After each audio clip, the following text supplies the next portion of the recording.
All right, here we are, final 30 minutes of 2020, and I started just a little late, just a little, um, with recording, but yeah, the stream had to take some time to load up, so yeah, I did start though at 11:30, so yeah, this is the time. So I figure with this stream, it'll be a lot different because I usually play undercards, as you guys know. But with this one, I was thinking, how are you streaming? Well, because here's what happened. So I was actually supposed to get on a plane the other day.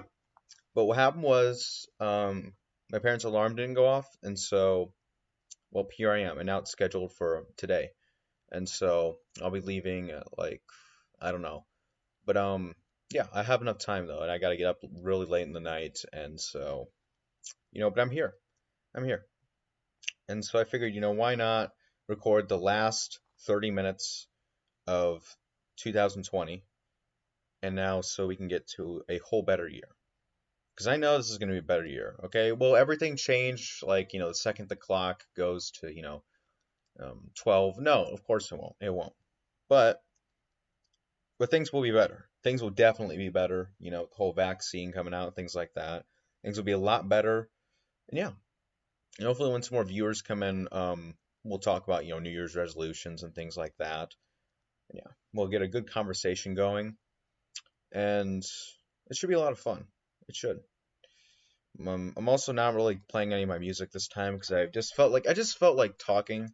I didn't really feel like having any music in the background, at least not yet. And yeah, so I really gotta say though that this year, um, as for everyone who's went through it, it's been hard. It's been terrible. There's no other. Well, yeah, it's just been really hard. And with this next year coming up, I think it's gonna be a lot better. I really do. I think things are gonna go back to normal. I think changes are gonna be made. And for the future, I don't think we're ever going to have this again. At least in my lifetime, I hope I never have this again. Because I'm only 17, and I want to grow up and live my life without having to worry about doing this whole thing again. Because like what if this happens to me and all of a sudden I have a job and then I have to stay home and then yeah. Luckily for me, I never had a job yet because I have to take care of one of my parents. But yeah, but like, what if that does happen? If I do have a job and I get laid off, So part of me is thankful it happened now, just for me personally, and other parts of me, are hope. Obviously, I hope this never happened. I hope this never happened in the first place. But if I had to choose when it would happen in my lifetime, now's and I mean, all I'm saying is it could be a lot worse for my generation. Like if this happened when I was like in kindergarten or something, oh boy, oh god, that would be terrible. Like sure, I wouldn't remember it, but still, I'd have a higher chance of getting the COVID. And if this happened, later in life when I was like in my 60s or 70s or something, I'd get a higher chance again.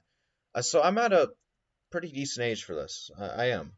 And so if I were to pick when it would happen, happening now is, yeah, yeah, yeah. Like I said, though, I definitely obviously, would not want it to happen in the first place. Obviously, everyone can say that. Come on, yeah. This virus has definitely brought out some of the worst in us, and also some of the best. We got to see some people, lending a helping hand. We got to see, the idiots in the world who are saying this and that, saying the virus is fake and things like that. Well, it is killing people. It's killing lives, and it's tragic, really. And also with this year, besides the whole COVID thing, we've had, you know, the Minneapolis Police Council like decided to defund the police, and it's like, what the hell are we doing? And this is all happening in 1 year. And beforehand, when we've had, people killed by police officers, in unfair circumstances, when we've had that in the past, there wasn't something as big as this. There was, yes, there was riots back in the day, but nothing up to this big of scale. Nothing up to this, chaoticness that's been going on. And I really feel bad for I really feel do feel bad for the cops that are trying their best because I know not every cop's bad. I know not every cop is out to get you. They're not out to ruin your day or ruin your life. You know, a lot of cops, the majority of them are good people, and they just want to do their job. They want to protect you, and they're just doing what they're told. You know, they want to help you. And of course, there's always going to be bad seeds in any apple. You know, like there's always going to be people who, are corrupt in different positions. Like, say, for instance, I was watching earlier this day about this one guy who was a father, and he abused his wife, and he was in this powerful position of his own business.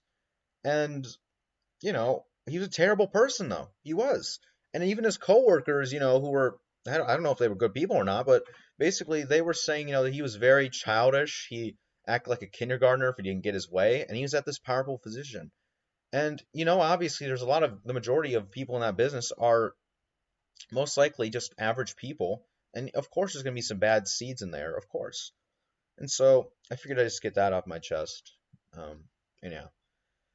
But, and I feel like, we shouldn't judge, we shouldn't judge some sort of worker or job occupation person, someone who's doing a job, until we know them first. Like, it's like you can't say all of this kind of job is bad if it's, of course, a legal job. You can't really say that, because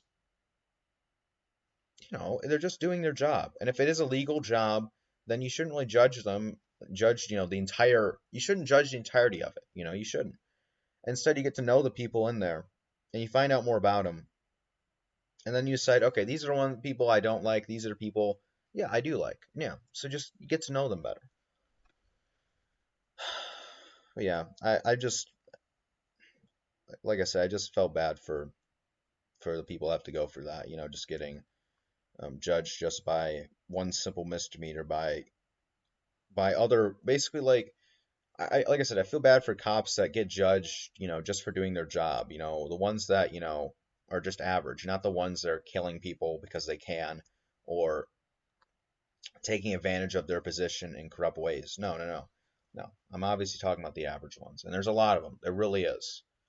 And the media, they just like to scare you. They do. That the good news is nowadays they are improving. I'm not going to say it's all corrupt or anything like that. I'm not going to say the entire media is corrupt. I'm not going to say that at all. I'm going to say though that the media at certain portions it's biased. It really is. And it's up to you to decide what you're going to do about that. Are you going to listen to this or are you going to look at both sides? Because I feel like people nowadays, because of the whole thing going on with the COVID and the George Floyd thing, like they show you mainly one side. And for the COVID thing, I kind of take back what I said. They do mainly show both sides most of the time. But for the whole George Floyd thing and the whole Black Lives Matter thing, you have to look at it from both sides. Like obviously what the cops did was wrong. There was no arguing with that whatsoever. No, none. You know, but then for the whole Black Lives Matter debate, there's people who are a part of it and they're getting glorified over the news, you know, basically being extremely racist to white people, to cops, and it's like, come on, what are we doing? And this is the same year the whole COVID thing's starting. And for this whole Black Lives Matter thing, the rise of it, people have like started to do protesting, yes, actual protesting, and there's been riots, of course, and they're not staying 6 feet apart, they're not wearing masks, and you know it's not good for the whole it's not good for the whole COVID thing because it's going to keep spreading, more people. And it's all happening in one year.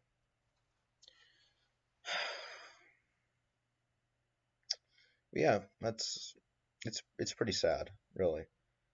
Um, but on to some of the brighter things is that we have gotten a big surge of people who have joined to be doctors called the Fauci effect. Basically, 2020 has left this on us where a lot of people now want to be doctors and they are applying to medical schools more. We've gotten a something good percent surge of people wanting to do that. I can't tell you the exact numbers, but it's been a surge. So that's really good. We got more people in the medical profession, which is always good. Um, because that way more doctors, no one's going to complain about more doctors in our country. I think wherever you are politically, more doctors is always a good thing, really. All right, 19 minutes already, man. Time just flies by when you're talking. It really does. Anyway, all right, let's see here. So I will say though that there have been some good games that came out recently though. I'm gonna change the topic a little. So I have played Cyberpunk, and for any of these games I'm going to list, I will not spoil. I won't. But I have played Cyberpunk, and I gotta say I'm fairly disappointed. If you guys heard from my other stream, I talked about it briefly, and I gotta say I was disappointed with it. It wasn't all that I measured up to be. It wasn't, I thought it'd be really good. I thought it would surpass RPGs. You know, I thought it'd be a game where I play multiple times, like Fallout New Vegas, where I make another build over and over again. Different characters, different play styles. But really, part of me wants to get a refund for it because I feel like I'm left out. Most of the time, the dialogue options are just they're usually you just get two dialogue options, and usually one's to continue along the conversation, while the other one's to either ask a question or make an unnecessary comment of some sort. I could go further in depth, but I'm not going to spoil anything. Yeah, I want you guys to if you guys want to play it, I want you guys to have a blind playthrough because that's what I do for every new game that I want. Like, um, except for Empire of Sin. I did watch Call Me Kevin a little bit on that. But Empire of Sin, that though came out in 2020 as well, and I gotta say, I'm very impressed. People have mixed reviews on it, and I don't know why, but I've been playing it for I don't know, I played a lot of hours on it, and so far I'm impressed. I love it. I like that you can choose between different mobsters. I love that you can strategize, and that it's the bird's eye view though is a little takeaway, but I do like the strategy that you can have in it, where you can coordinate different attack styles, you can have different weapons, different crews, you can even make decisions. And so far I think that you have more decisions in Empire Sin than Cyberpunk. Now granted, I have not beaten Cyberpunk, but with Empire Sin you're constantly having decisions whether or not to sit down with this faction, threaten this faction, attack this faction, or become friends with them and betray them later, or becomes friends with them and do business with them. There's a majority of things you can do in Empire of Sin. And, you know, it's of course cheaper than Cyberpunk, and it's better. In my opinion, it's a lot better. Um, I just really don't like Cyberpunk that much. Like I said, I think the lack of choice is the biggest thing that gets me down. Character creation could have been better. I've seen more character creation options in Skyrim, for Christ's sake. That game came out, I forgot, but years ago, and you know, I feel like character creation is very needed nowadays with a lot of games, and a lot of games are still, of course, keeping it. But with newer games, they should be improving on it, not going back on it. Like if you're claiming to be an RPG as well, improve. Don't go back. One thing I liked about Grand Theft Auto 4 was that it had choices. You actually had choices. Rockstar Games surprised the heck out of me when I played that game because every other game I played, I didn't really. It was very linear, very linear. And then when 5 came out, I played that, of course, before 4. Yeah, I played 5 before 4, and I was disappointed. I mean, I'm sorry, let me restate that. But basically, I played 5, and then the only big choice you got was at the ending, and I'm not gonna spoil it. I get it. You have choices for heists as well, but I'm not gonna spoil those either. And even in the decisions at the end, they don't make sense.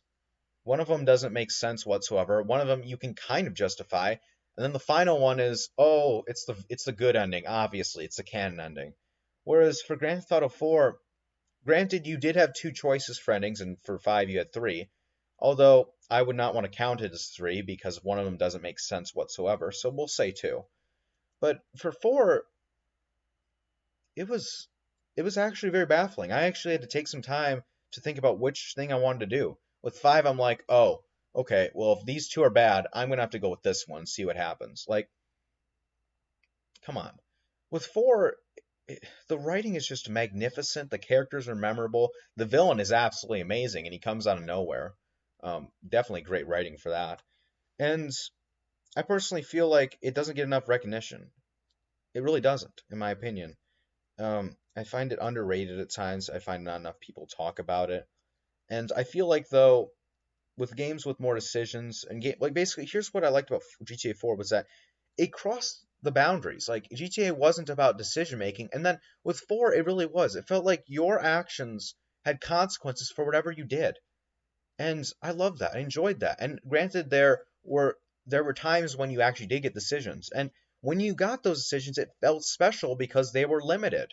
They were very limited, but you still got those in the first place because with all those other games, you didn't really get them. With all the other Grand Theft Auto games, you could argue 5 gave you decisions, fine. But beforehand, though, before GTA 4, you didn't get decisions. And then when you do get decisions at these special times in the game, it feels special. It feels amazing. And I love that. I really do. Because, and granted that only at special times are kind of rare, or sorry, uncommon is a better word for them, but you still get them nonetheless. You still get them whether or not to kill this person or spare this person or to, do something more impactful to the story. And I like that. I like that a lot. And I thought you think more people would want that in GTA 5. And, you think Rockstar Games would approve upon it. But no, they just took a step back and they decided, hey, let's make a game where characters are, let's make it more satirical. Like, because when I was playing 4, I didn't feel like I was playing a Grand Theft Auto game. I felt like I was playing, I don't know, something by a third-party developer that felt really good and it felt really realistic. I felt like Grand Theft Auto 4, it felt really realistic. And this is coming from someone who had played GTA San Andreas and had played GTA 5 beforehand. And it shocked the hell out of me. Really, it did. And I was really surprised. And overall, that's my favorite game of this year that I've played. Yeah, Grand Theft Auto 4 hands down is my favorite game of all time so far. And I have played a lot of games in my life. Yeah. 13 more minutes. All right. But yeah, I really can't wait till this hits. This hits 2021, because then I know the year's gonna get a lot better, and yeah, things can only go up from here. They're really, really, things can only go up here because other stupid stuff has been happening as well. Like the Game Awards, of course. Let's go into that. Where what happened was The Last of Us 2 dominated the categories because the journalists and big corporations had more say in it than the actual players did. And overall, it felt extremely unfair. And I could go on a big rant about why I don't like The Last of Us Part 2. I really could, but that's for another video. That's another video entirely. And I could go on a big rant of why I like GTA 4 as well, but those are two different videos entirely. And I would absolutely love to do those. I would. Because I have a lot of things to say about both of them. And I actually hate The Last of Us Part 2. I think it's one of the worst games I've ever seen with its story, with its characters, with its writing. Like, one thing I find crucial in games is the writing. And now, if a game doesn't have writing, I think that's fine. But if a sequel to a game with good writing, like basically say you have Last of Us Part 1, which, had good writing, and you go to the second one, it doesn't have good writing, it feels like I feel like I'm betrayed. I feel like I'm being betrayed by a company that I wanted to do better. Because with sequels, it was back to what I was saying with GTA 4. I always want them to do better. You want the sequel to be better than the original product. It's like a movie. You want the sequel to rake in more money and you want it to be better. That way more people praise it. Like that. And so with, Last of Us Part 2, I was very disappointed in that regard. I was so disappointed that they shoved so many politics in it. And, you know, the reason I think that they did so well for Last of Us Part 2 at the Game Awards is because of those politics. Like, I bet you if they took all those things out, I bet you if they took them all out and they still had the same game just without those, would have it would have been better. I can tell you that. And maybe it would have won some Game Awards. Maybe it would have. But I can tell you this: it would not have won as many as it did. I can tell you that right now. I can. Yeah. So that's pretty much my thoughts on Last of Us Part 2. Like I said, I could go on an entire rant. There's a lot of things that I think are wrong with it. Yeah. Let's see what else is going on this year. Well, I'm glad that some titles have been released to Steam nowadays that I really like Detroit Become Human. Um, let's see. Yeah, Outer World. Oh well, I'm really happy that there's been this game I liked for the longest time called Detroit Become Human. It's one of my favorite games of all time. It's number 4 on my top 10 games list. um, simply because of the writing, the characters, the graphics. I'm not a big graphics person. I don't really count games for graphics, but in my opinion, Detroit Become Human's graphics were better than The Last of Us Part 2's. And keep in mind, the game came out 2 years before The Last of Us Part 2. So, yeah. But those little mini things aside, like the graphics things aside, the story, the three characters, and they're amazing. I love them all, and I personally think that the three characters are better written and more well developed than the Grand Theft Auto 5 three characters. And I could go on a big rant about that as well. I could. Oh, 9 minutes. God dang, I can talk. Wow, 21 minutes have already passed. Yeah, I just keep surprising myself with because usually I get really bored talking with myself or just talking on stream when no one's there, and I just start stating the obvious. But oh, wow.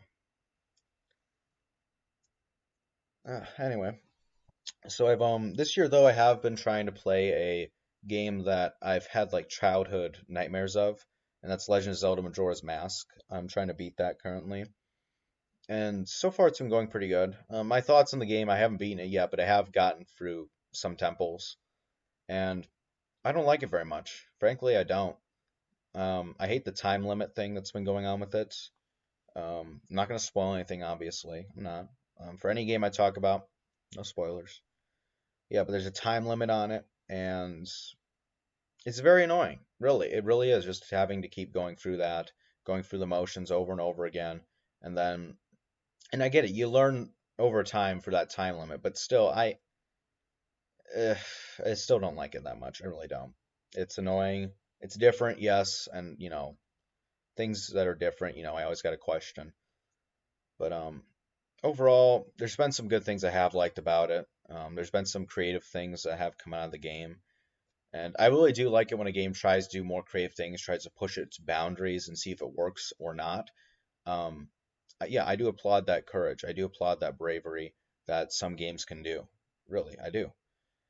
Yeah. But anyway, so I will say though that with the summer of 2020, I have learned a lot more about myself. I gotta confess, I used to be a simp actually. I used to, and over that summer, or over this summer, however you want to phrase it, I've learned, more about myself. I've learned how to talk to women. I've learned how to be more of an alpha male, and I'm really proud of myself for that. I am. And I guess that's one good thing that came out in 2020 was I found out more about myself than I really I was about to say than I really have out of any other year, but I'd have to think more about that one before I even said it. Oh yeah, one terrible thing that came out of 2020. Apparently, for some reason, people like this movie, but I think it's actually it's the third worst movie I've ever seen.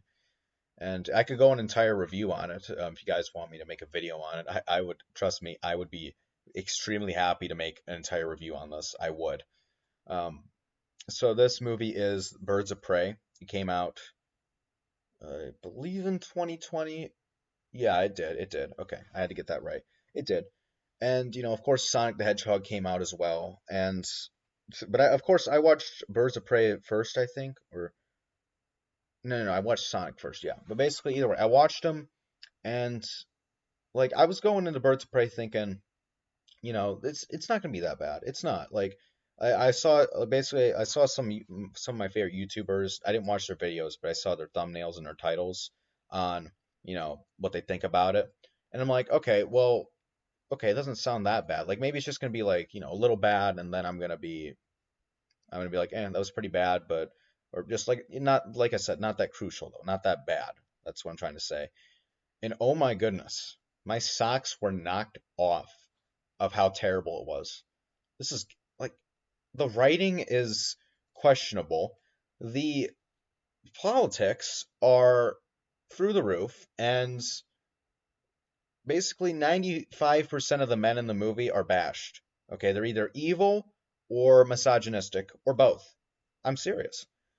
It's like you can't really do that. You can't just say all of one group is bad because like what if I made a movie where it was saying all women are or yeah, almost all women in the movie or all women in the movie are stupid, are narcissistic. Like, how do you think that would go? How do you think that would turn out? Come on, let's not have double standards here. Let's treat everyone equally. And so you shouldn't. It's funny because like the people behind the movie were just like, let's do this. Let's make it so this guy's an idiot. Let's make it so this guy's a narcissist, and let's make it for almost everyone else to be a misogynist or a rapey misogynist of some sort. And it's like, no, it's simply not true. And I don't get offended by many things. I really don't. But I'm offended that a movie comes out to tell me that a group I'm a part of, whether I like it or not, I was born it. Whether I'm a part, basically, I'm a part of it, whether I like it or not, is rapey, misogynistic, and all around narcissistic. And obviously, guys can be like that. Obviously, they can. But the majority of them are not. That it's simply common sense. The majority of them are not. Just like the majority of any group. Okay, the majority of any group that's, a part of a race or a gender, the majority of them are not rapey, misogynistic, or sexist or narcissistic, obviously. And so I feel like that goes without saying. And yeah. So hold on a second. There we go. Yeah, 3 more minutes. Yeah, we've been just breezing through this. I've been having a lot of fun talking. I kind of thought some people would join, but oh well, it's fine. Either way though, we're making some great time. We're doing pretty well. Yeah. So now that we're down to our last 3 minutes, I kind of was hoping to have some people come into the chat room and chat, but either way, it's fine. It's fine that, we're just talking here and, you're listening to my thoughts and you're listening to how, what I've experienced, well, not what I've experienced, but some of the things that went on in 2020, things like that. I don't know. We're just kind of freeballing it here. Yeah. One thing I have liked, though, is that I stumbled onto this band called Yeasayer. I highly recommend them. They are very, very interesting, very creative. I've never heard anything like them. They played in GTA 5. They played for one of the endings. One of their songs, Don't Come Close. Yeah, overall, they make psychedelic pop. They make some very interesting piece of music that I could not categorize because I'm not a big music person. I do make some music, but I don't really look into the genres that much. I just know the simple ones. Yeah.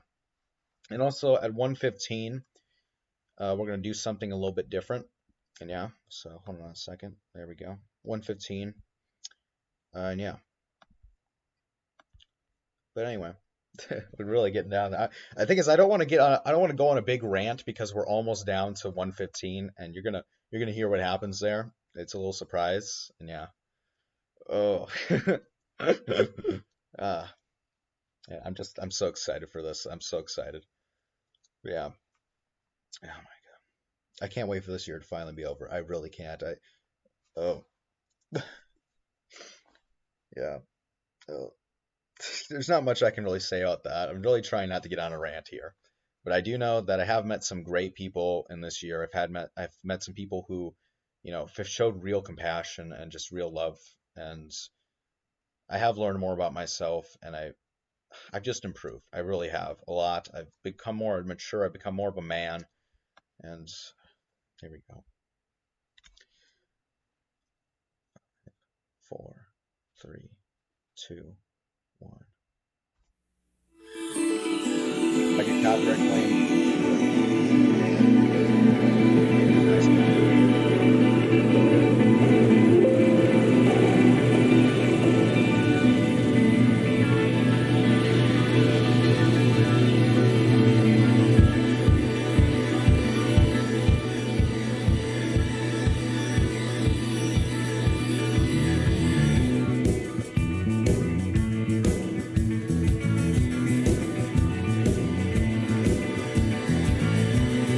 Let's see why I'm doing this. Let's see.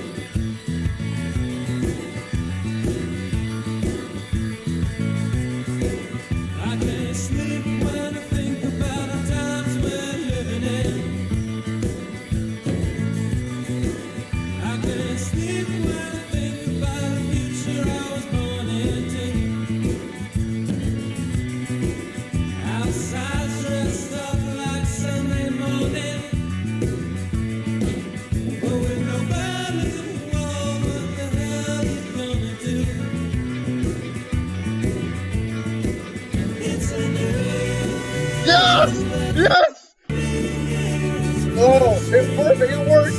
said, "It's a new year." Oh my god, it worked. He said, "It's a new year," and so I had to get that perfectly. Oh my god, I did it! Oh my god, it's over. It's all over. Oh, it's amazing. It's all over, but the crying, and nobody's crying but me. Oh my god, I could just break out into song right now. We have successfully recorded the last 30 minutes of 2020. There are fireworks going off outside. If you might hear, you might hear them. But I had to play that song just so it gets to the "It's a New Year" when the thing strikes. And oh my god, we did it. We did it perfectly. It's finally over. God, I've hated this year. It's been complete shit. But there, like I said, there has been some good things, but still, let's just face it. This year has had more bads than goods. Let's just say that and get it out of our chest. Oh my god. Oh, thank you so much for watching this video. I gotta go get ready for a plane flight, but it was totally worth it staying up just to get these last 30 minutes. I was supposed to be in bed about 3 hours ago, but or some hours ago, I'm not sure, but it was totally worth it just to do this, just to get these last 30 minutes out, to get this all unedited, just to get my raw reaction out, and just to get the song on time. I don't know what to say, guys, but the only thing I can say at this last point is Happy New Year.